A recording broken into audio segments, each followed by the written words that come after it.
Welcome to Inspirational Talks with LaDonna Marie, a Planting Positive Seeds podcast.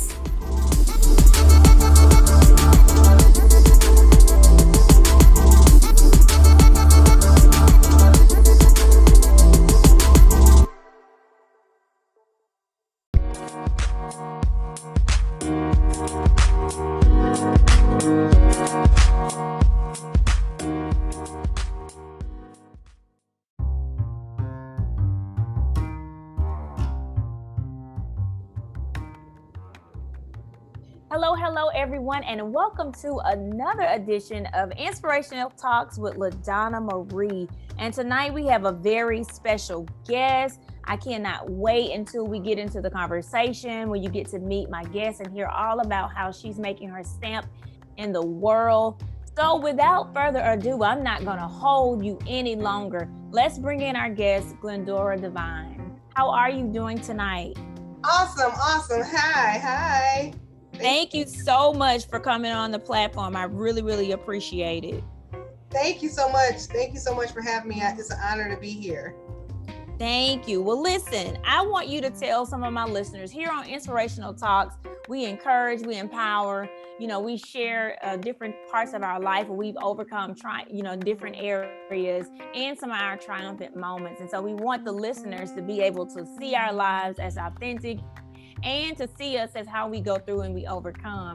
And so could you share with the listeners of Inspirational Talks just a little bit about yourself with us on tonight?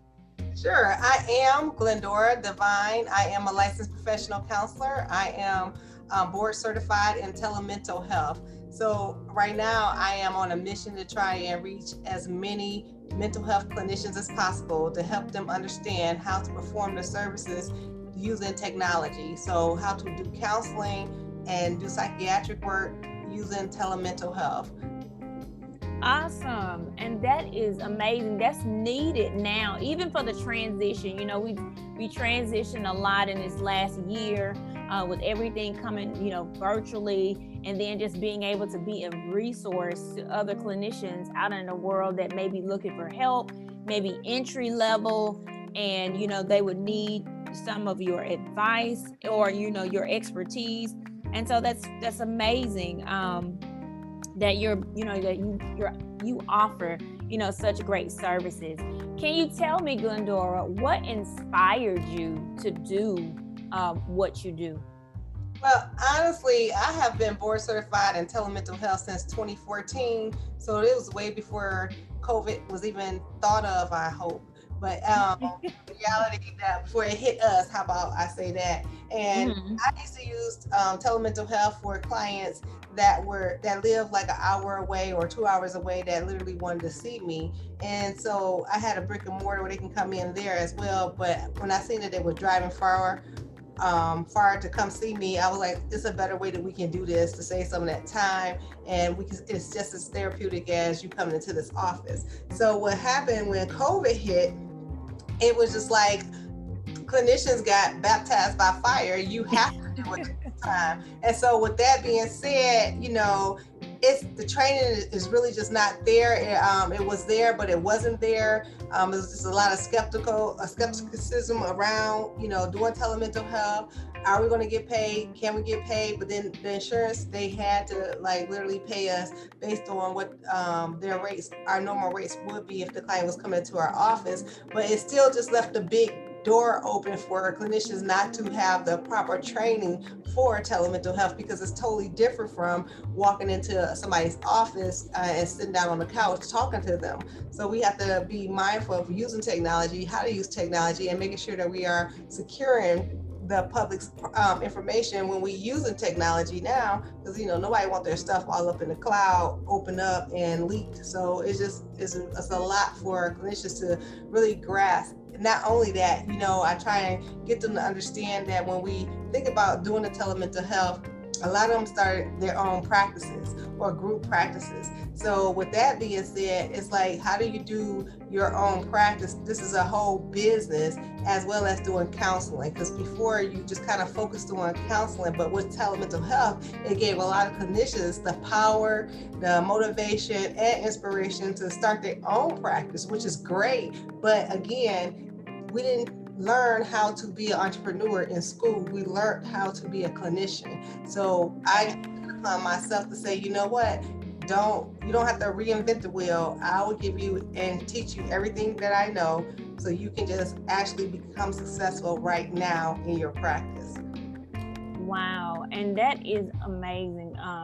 That, you know, saying the intuitive that you had to know to attach what they needed and also some of the skills that they didn't have so that you all could thrive, you know, in this moment in time. And I just want to say kudos to you and all of the clinicians, because, you know, my degrees are in social work and LPC and counseling. And so I worked as a therapist for about 5.5 years when I lived in Georgia. And so it was nothing like you said, the clients coming to your office, you getting to meet them for those 30 minutes, those hour-minute sessions, and, you know, having group and different things. But now, you know what I'm saying, it's a little different. And so they have to adjust. And like you said, it's also an adjustment for the clinicians who are used to going into the office. And so I'm very, you know, thankful, you know, saying that you've been able to be an asset also, you know, to help other clinicians and yourself to be able to thrive, you know, in this time period. Yeah, and that's really what it's really been about. My whole goal is to help you build, scale, and grow in telemental health, basically in online private practice. And it is, you know, we come out of the gate that we believe in that we are eclectic. We have learned all the stuff about being eclectic, and then we go and get the position and we have to do whatever they say, see whoever they bring through the door, and then we start to feel we eclectic and we see everybody. But the reality of it is we're not. We don't like seeing everybody that we see. So what I try and do is help the clinicians understand who your ideal client is. And honestly, you can decide, you can say you don't have to be eclectic, it's over. Pick who you honestly really want to work with, who you vibe with, who vibe with you. What have all the clients that you've been saying, what do they say about you the most that right. you're good at? Because really that's your niche, that's it. So let's just zoom in on that and literally build your practice around that. When I talk to them about scaling their practice, I talk to them about understanding the ethics and the rules related to telemental health. And so what I went and did is became able to give them CEs, up to 6 hours of CEs in telemental health, the fundamentals of telemental health. And I got it approved by the NBC and also the LPCA of Georgia. Okay. So I'm like, let me give you the CEs. Let me tell you all about telemental health. Ask me whatever questions you want. I've been in this business for 11 years. I've been doing the telemental health side since 2014. So, you know, let me just tell you, show you, you know, I really just want to be what the hell I needed, LaDonna. Yeah. And that is so good, because I'm over here in my mind while you're talking saying, now I need a Glendora when I just got, you know, I needed you when I was deciding, because, you know, even for me, I moved back I lived in Georgia for about 9 years, and I went to school, you know, to get my LPC in Georgia. And then once I worked, you know, I interned and then I went into a job, and it was nothing like, you know, that job. And then I decided to make a move and move down to Mississippi. And so the opportunities were very, very slim. And so I still got into a place where I could use my skills as a therapist. I'm working now as an advisor and academic and a learning specialist. So all of my 15 years of mental health and working with persons with disabilities still, you know, goes into play, but it's nothing. It to me, at the end of the day, it's nothing like feeling, you know, that success when you're working one-on-one with your clients. And I often say sometimes I still see myself in that vein. But I'm thankful that you have taken it upon yourself to get the training and also help them to gain the CEUs that they need, Yes. so that they can continue to learn, continue to grow, and continue to sharpen their skills and their tools in this time. Like, congratulations. Like, that is so amazing. I'm just thankful that you're able to stand in this place, and there's so many people, you know what I'm saying, can get a chance to glean from what you have, because I know how essential it is when you're coming into the business, and you need to know. And like you even said, being able to know your ideal client, like the ones that, you know, that vibe with you, because I can tell you, I think I work with teens, I work with, you know, young adults, and I also work with there were adults who were like in the army, in the military. And so I saw a scale of mild to all the way to severe for different things. But I always loved working with the younger kids. Like, I loved working with them because that was just like where my heart was, in helping them to get to where they needed to be. So being able, like you said, to scale down and know who your ideal client is so that you can give your 100%, that's really good.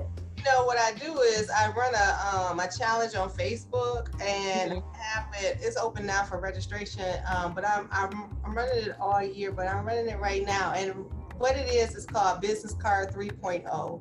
So what I'm trying to help clinicians understand, basically, I want them to be leaders in their community. I want them to be visible in their community. I mean, I need them to be visible, especially if they're clinicians of color, because it's not enough of us out here that's actually visible. And Right.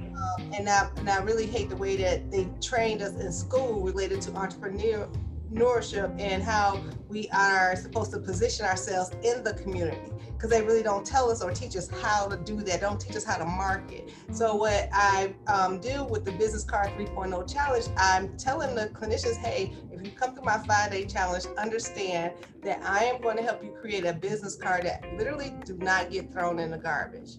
It's not, and this is not what you will give to clients per se, but this is the card that you would give to power players in your community. This is what you would give to people that you want to say your name, to say, come work with me, come speak for me. And I'm trying to show them how to market themselves and position themselves in the community as a leader in mental health. So that's like really what I'm doing with them. So again, that's the growth part of the Build, Scale, Grow in Telemental Health. That's all about marketing. Yes. Oh, that is amazing. That is so good. That's great. I mean, I'm just out of words because I know how essential it is. Yeah. And so, you know, once again, I just want to say thank you so much for what you do and the value that you give to others. So, Glendora, tell me a little bit about some of your highlights and some of your achievements that you accomplished over the years. You say you've been working 11 years. I know there's been some things that you have really touched your heart and that you've been excited about. Can you share that with the listeners? Yeah, sure. Over the years, I have gotten the opportunity to work with the Wounded Warrior program, which is a program where I provide free counseling to military men and women and their families who have served in Iraq and Iran in the wars back there. The Desert Storm. And so when that's like really something I really enjoy and I love to do. I also have been able to be a part of the CSEC program in Georgia, which was a program where they really went out and educated the public about children in Georgia being sexually exploited. So that was like really awesome to do, and I spent a year trying to do that. I spent like about 5 or 6 years as part of the Scared Straight program. Basically, it's on A&E. We see it on TV now. Oh, yes. Mm-hmm. That's here in Atlanta, Fulton County. And so I used to go, and this was what stopped it was COVID. But what I would do, and we did it once a month, and what I would do, I would go and speak directly to the parents. So once the kids leave to go to their field trip, that they probably would never forget, I had parents stuff there, and I would talk to the parents, and I would try and pour into the parents about the reality that if they do not like the way their children are acting, behaving, they have to realize that they have to change as well. It's not just the child that has to change at this point.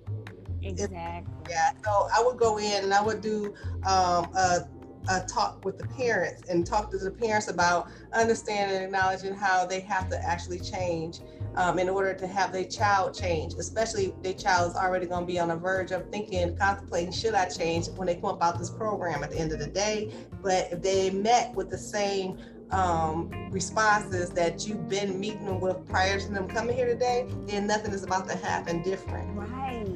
Follow Right. that same cycle. So I love talking to the parents about that. I do an enormous amount of speaking engagements for the community, whether it's for the city or for a nonprofit entity. I used to do speaking at schoolhouses. So I really just try and place myself in the community and be as visible as I possibly can to help out. I volunteer, I do whatever I possibly can to really just try and make sure that I am being present and I am letting people know mental health is real. I even go to like community events that really has nothing to do with mental health, but maybe they might be talking about developing something here in this in my area, area. As far as like here, we have the Atlanta Motor Speedway, and they were talking about trying to get it as one of the resorts for the casinos for Georgia, if as a bid. And then I was saying, if that do come to fruition, and the Atlanta Motor Speedway is picked as the place for the casino in Georgia, then Mm-hmm. all the jobs that are going to be poured into the Atlanta Motor Speedway, would you please remember to put in mental health? And Yes. we can have where not only the people that are visiting the Atlanta Motor Speedway, if they are having an issue, whatever, they can come over and check into the clinic, but it's really for the workers. I want the people that work there to know that they can just come downstairs and go to the mental health clinic and check in and have an appointment. It's no issue. Allow us to come in as mental health clinicians and run anger management or community, inclusion groups. Just let us come in and have a place in the whole business where mental health is literally forefront and shining. Yes. Oh my goodness. I mean, wouldn't that be a perfect world? I mean, that They, people yeah, they let us come through more. right, because mental health is really important. My cousin and I, we were talking. I have a nonprofit which is named after this show, Planting Positive Seeds. Okay. And my cousin, she has a STEM program, and we were talking, how important it is to add a mental health aspect to mine because Glendora, I am a survivor of suicide. I attempted at the age of 14. And Okay. so when I had my encounter with God, he validated me, but I had to still, go through and grow through my process of feeling, that not feeling misunderstood anymore and just growing into who I was as a person. But that put me on a spiral of wanting to encourage and empower other people. And that's probably the reason why I went into all of the degrees and things background that I went into. But my cousin as well, with her STEM, program, she was just saying, like the mental health, the mindset of some, of individuals sometimes has to be, they have to be encouraged and they have to be able to talk and they have to be able to let go of some of the things. And, mental health was important. So I do know how important it is to add a mental health aspect, even if it's to just have awareness around some things. Because even at the college that I'm at, we talk about during mental health month, we always talk about the stigma, and I'm around a lot of athletes, and so most of the time with them, it's just like, no, they don't really want to identify. And even if they do have something, they're too afraid or ashamed to say things about it. And so that was one of the reasons why when God first asked me maybe in 2015 to start talking about it, because I am very well accomplished with the things that he's asked me to do, but I also want to give them that human side of me, what I'm saying, the side that says, hey, I struggled, I went through, I made sure I got some help. And so you want to be able to, let them know that it's okay to get help and bring more conversations around that.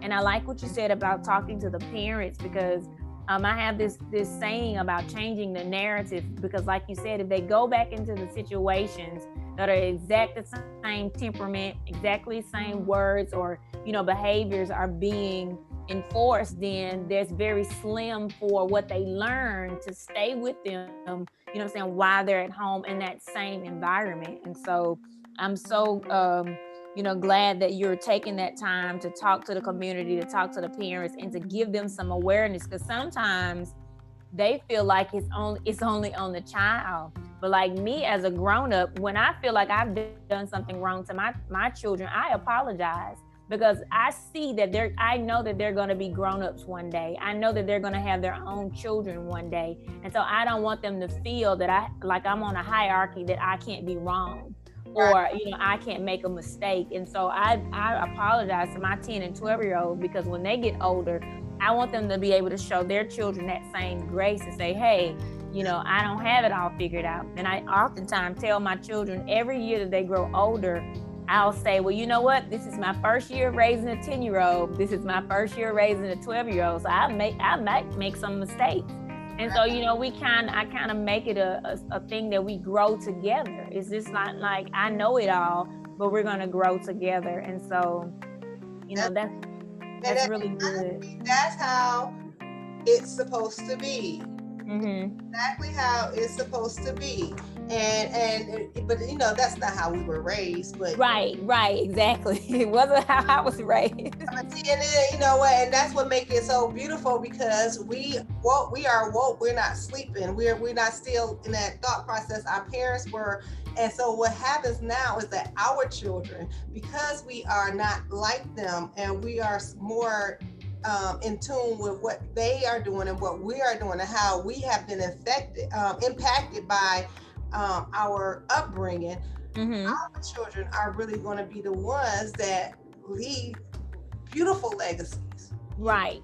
They're going to be so successful and so stable that it's going to be like, okay, finally, this is what all that stuff that we have been through. This is the payoff, finally. And we can kind of see it with the turn of the times now, with the little 22-year-old who stood up and did her poem. Exactly. I was screaming through at the TV, like, go ahead. And now it's like, it's our children that, they're coming right after her. Right. How we are actually trying to nurture them and allow them to have a voice, and encourage them to think outside of the box, and teach them about finances. All of that makes a difference. And that's why I said, because one of my true passions has always been leaving a legacy, Mm-hmm. legacy. Yeah.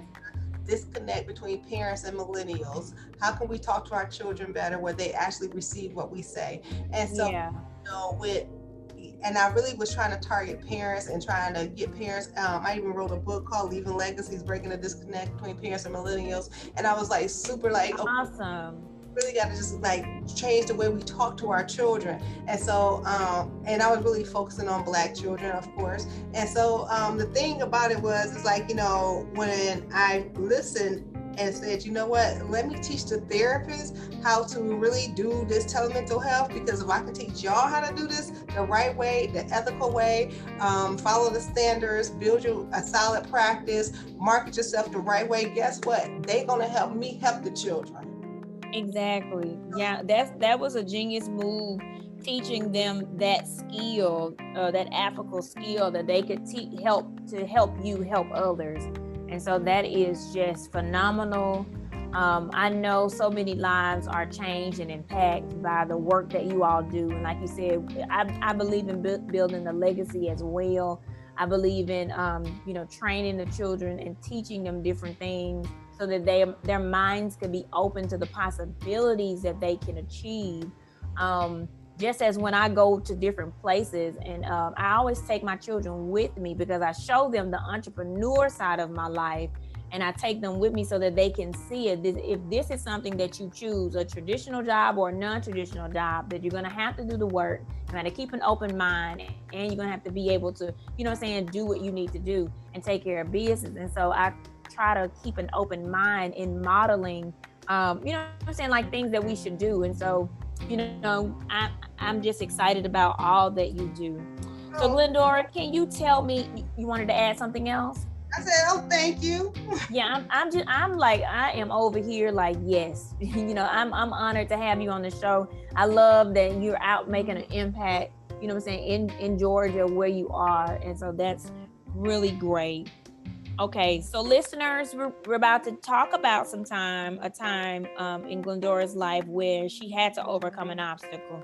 And I know many times, like I said, I told you about my first obstacle of attempting to commit suicide, but then and how I overcame is by, I became the person that I needed when I was younger. And so I turned into that person to, write books and help people all over the world.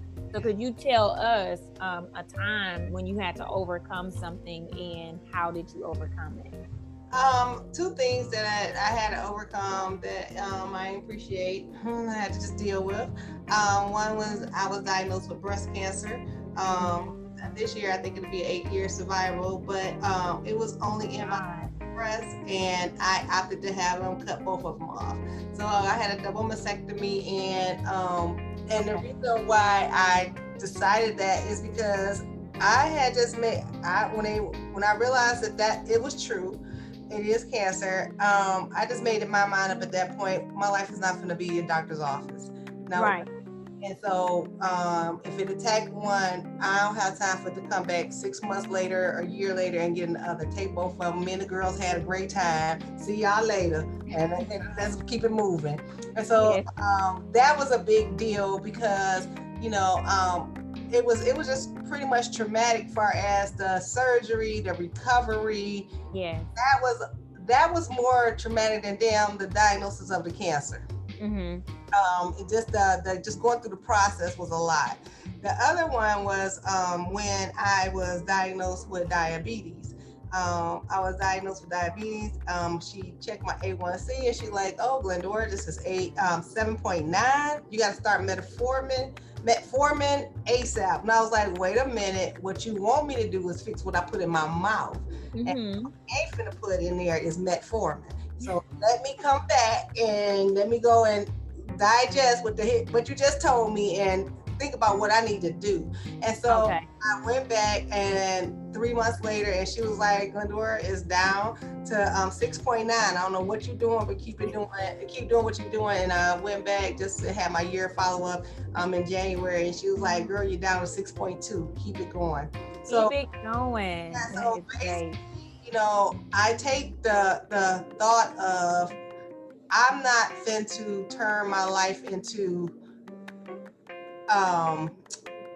what you say it's gonna be. So if you say that I got an illness or I got a sickness or something going on, I say my God is my doctor, and I need to go and consult with him and start changing some patterns and some habits that I got going on. Exactly. So that's really the two major ones that did the most for me that I could just think of off the rip. And also with that being said, I just feel like I feel like our bodies are really under our mind control. Yeah. So I really feel like that, and so I really try and take that stance as to whatever I go through, I can mentally get my body to do what I wanted to do if I continue to work at it. And that's because they even told me after I had the double mastectomy that I wouldn't be able to lift my arms over my head anymore if I did not do the exercises that they asked me to do. And I was like, well, I have a 7-year-old at this time, and she gonna need her behind whooped, so we ain't gonna be not lifting our hands up over her head. What we gonna do? Let me get myself together, because she ain't gonna be jumping me because she know I can't lift my hands. So she was my willpower at that point. We were having LaDonna. She sat on my bed one day, and I was laying in the bed or whatever, and she sat in the bed and she was like, "Mama, so you can't do like this no more," and act like she was whooping, right? Right. Wait a minute. What? Oh, let me get these exercises on and popping, because she just tried me in this. Right, exactly. She let you know she knew what was up. I'm paying attention, and you can't. Wait a minute. So, August, I closed my brick and mortar, and it's still devastating to me or whatever, but the reality of why I closed it is I just don't want to experience anything that I experienced already that was just too much. And I feel like that going through that recovery of that double mastectomy, that was a lot. It was really a lot. And it was almost, you know, the way that they talk about how COVID hits them and how they try and pull back from COVID. I don't want to go through no more drama like that. So that was why I closed my practice, and I was like, you know what? I'm already telemental health. Let me just go full-fledged, and let me just help these other people focus on how to literally do telemental health confidently, you know, and show that they are competent in their knowledge of how to perform the service. That's right. Well, you know what? First, I want to give God the glory for, you know what I'm saying? You said 8 years. So just want to give him the glory for that. And also, you know, you continuing to keep your mind set on, you know what I'm saying, speaking positive and being able to do what you need to do. That's many times. I mean, the Bible says to speak those things that are not as if they are so. And, you know, we can be healed, you know, by Jesus' stripes, we're healed. And so by you speaking that word and telling your problem how big your God is, not how big your problem is, but how big your God is. I know that was, you know, essential in your recovery and just having that powerful mindset to say, hey, I'm not going to stay in this place. You know, it's so many times that people get those diagnoses and then that's like the day they get it, the day their mind starts to deteriorate, their body starts to deteriorate because they agree with it. But, you know, I'm here to tell you that I know a man who was healing the sick and the lame. And he said, you know what I'm saying, and you cover yourself with the blood of Jesus and you continue to do what you need to do. You know, do the things that you need to do each and every day. And your willpower will begin to, and, you know, the healing power will begin to take you from that place. I want to say, I thank God that all of my life, you know what I'm saying, I have not been sick, and I get up every day and I tell him I thank God for my health and strength.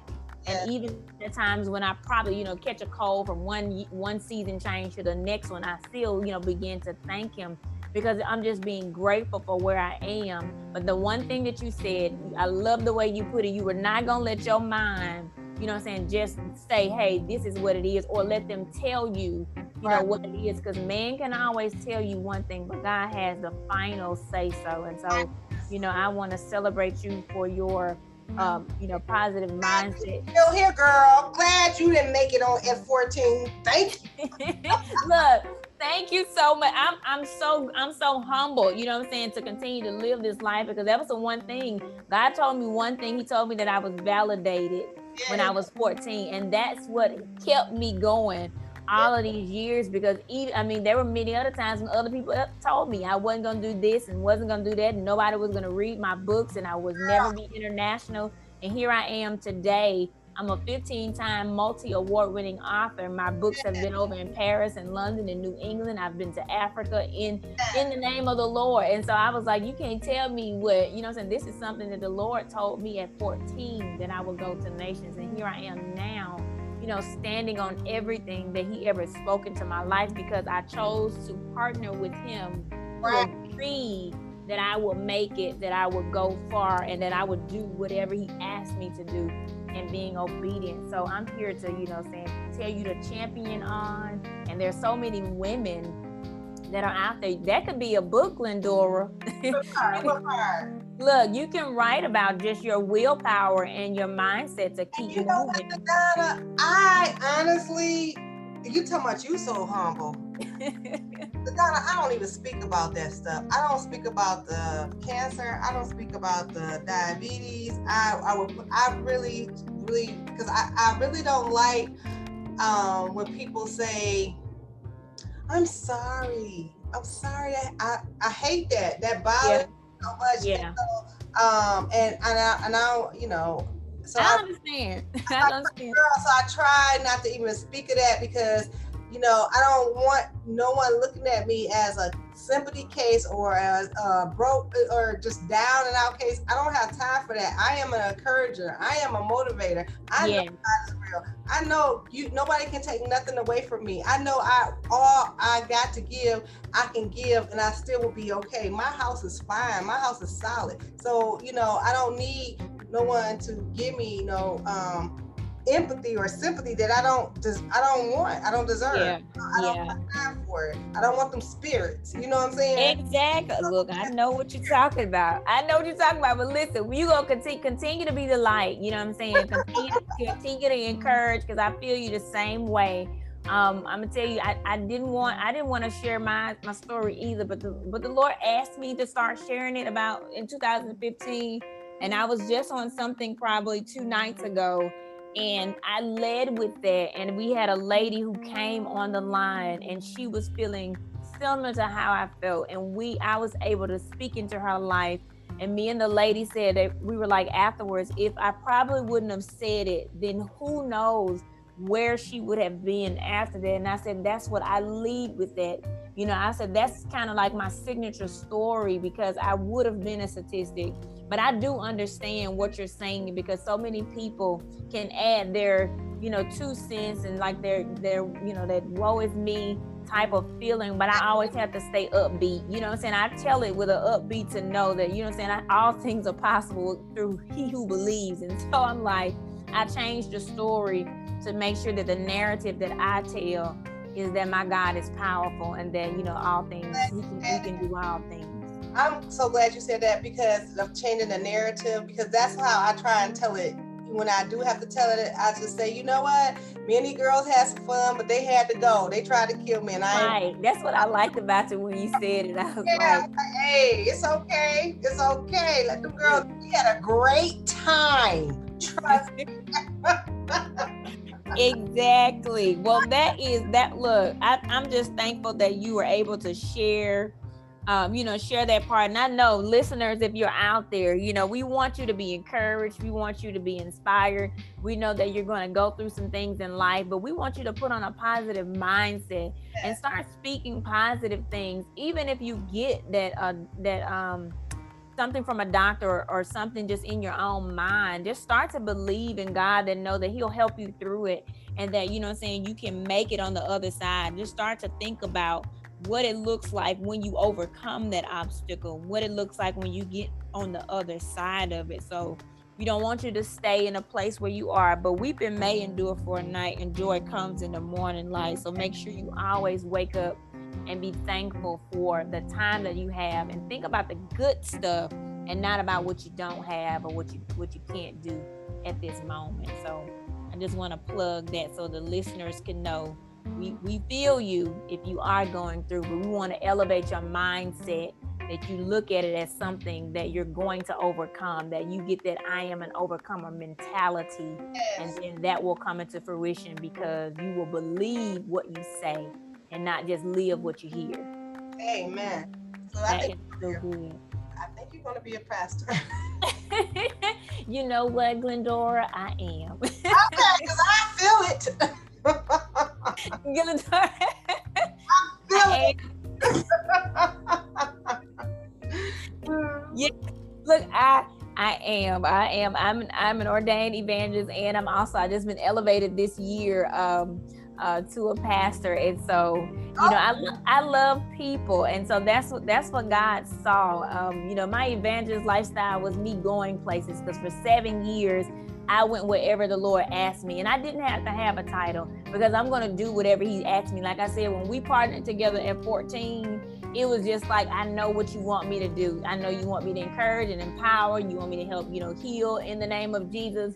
And so I just got into where I was supposed to be and doing that. And so even, moving up, being elevated, well, this past year, for me, it was something I was like, Lord, you moving me up? And he was like, yes, I am. Because I love people. And so anywhere and everywhere that I go, I'm able to help them feel the love of God, so that they know that they're not by themselves. And so I think that was one of the things that he saw within my heart, for his people, so that I could help more as I continue to go out throughout this world. So, thank you for picking up on that. I said, well, I think I'm about to be in church. She said, one more thing.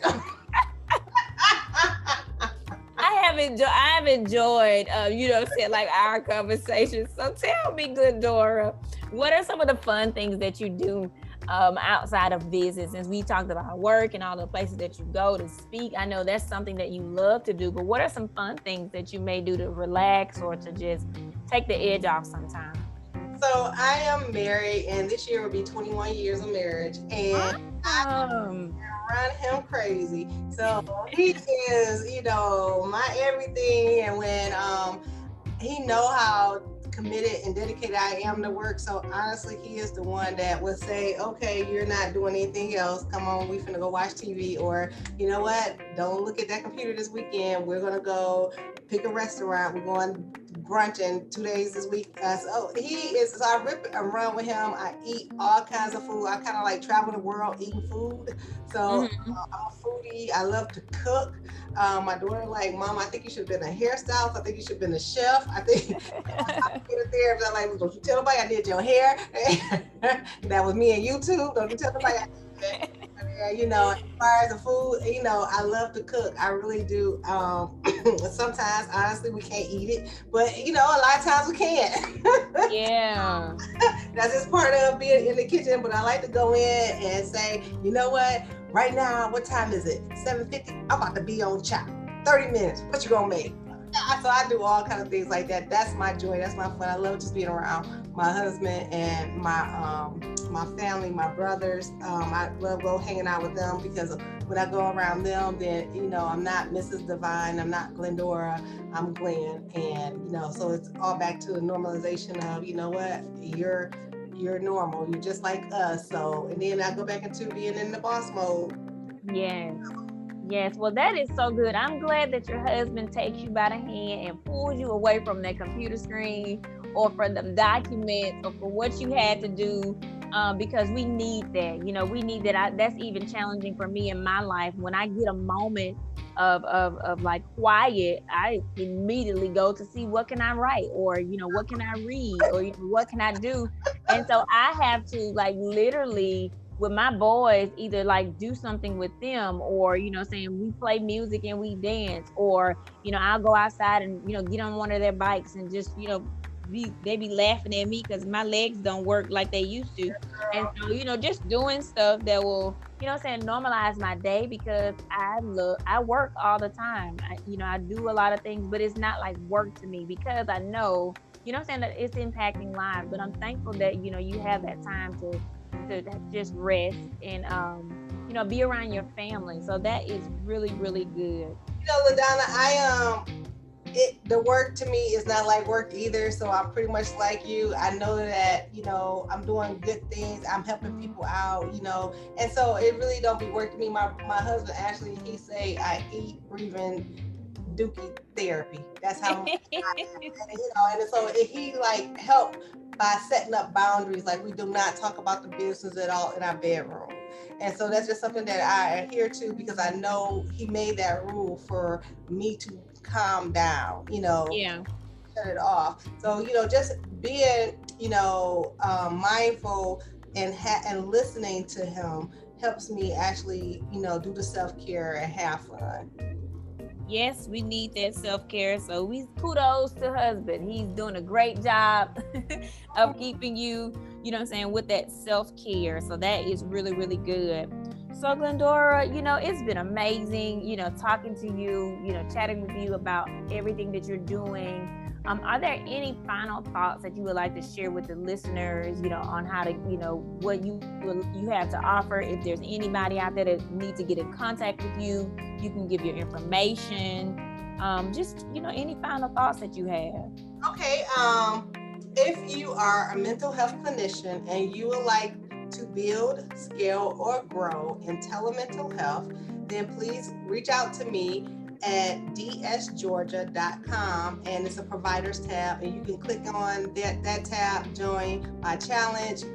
You can also call 678-212-5146, and you can get more information by calling the office. So if you are a client and you're looking for therapy, I specialize in anxiety, depression, and grief. So if you are experiencing any of those symptoms or know someone who is experiencing those symptoms, you can also have them call 678-212-5146. 888-888-5146. And we will give you all our social media, website, whatever you need to look us up, do your research. I'm Googleable, baby. So Google me. So. Yes, you better Google her. Yes. Google her. I want you to know, basically, we only have one life. So live. Don't just exist. Oh, that is good. You got to live. Don't just exist.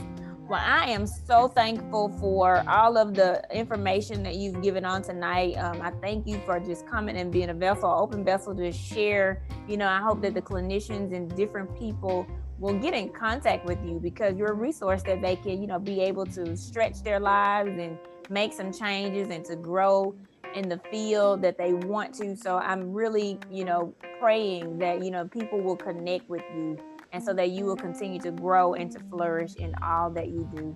Well, it has been a blessing to have you on Planting Positive Seeds. And so once again, I thank you for being my guest. Thank you for having me, girl. You are so welcome. So listeners, you have heard it here. We've talked to Miss Glendora Divine about her amazing job and what she does, and she shares some things with you all about her life.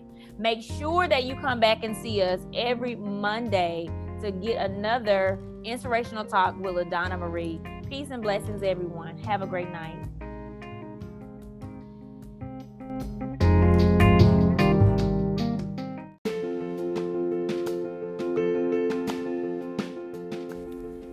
Hey everybody, it's LaDonna Marie, internationally multi-award winning author, speaker, and personal development life coach of LaDonna Marie Books, where my mission is to discover the champion in you through healing and changing the narrative in your life, one book at a time. You can shop and find out more information at www.ladonnamarie.org and check out the shop page.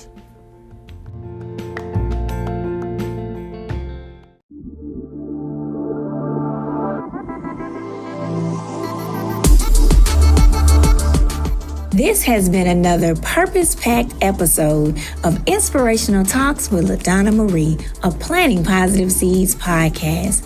Please remember to like, share, and tell your friends about the podcast. Stay tuned for many more inspirational talks with LaDonna Marie.